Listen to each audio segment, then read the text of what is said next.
Hi, it's Beth. Welcome to PD in a Moment and my backyard. Thought it'd be nice to enjoy the fresh air and sunshine today with you. As we explore a really meaty topic, asking awesome questions. That's one of our primary goals here at Go2Science, is to help your students ask the sorts of questions that help them further their learning and become independent thinkers and questioners.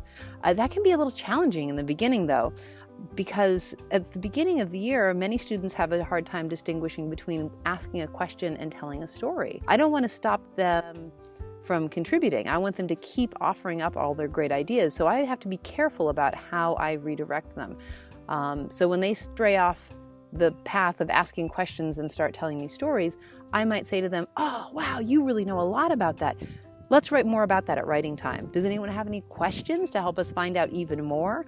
That way their contribution is being valued and they know they have a time to tell more about it, but the rest of the class knows that we're back to asking questions. The next big challenge that I encounter is getting students to ask questions that actually help them find out more. For example, if you were watching a Go2Science video and a student asks, "Oh, what color is that fossil?" You can observe that. You can see that the fossil is gray or brown or blue or whatever color it might be.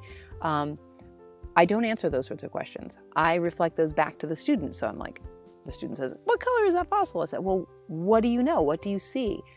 Have you seen anything else that color? What color is that?"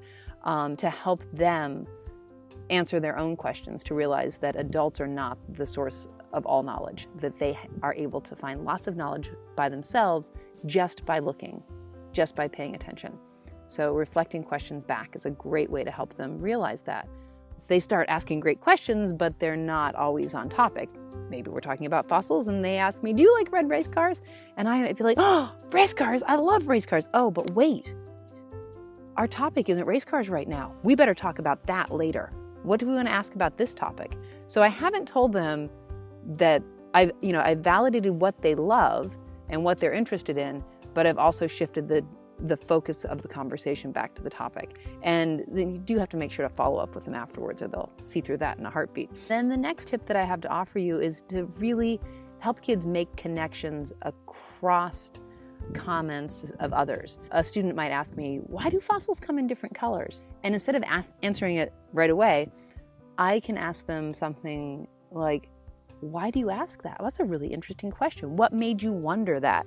And they might say something like, "Well, Jeremy noticed that one fossil was gray and Sophie noticed that one fossil was blue.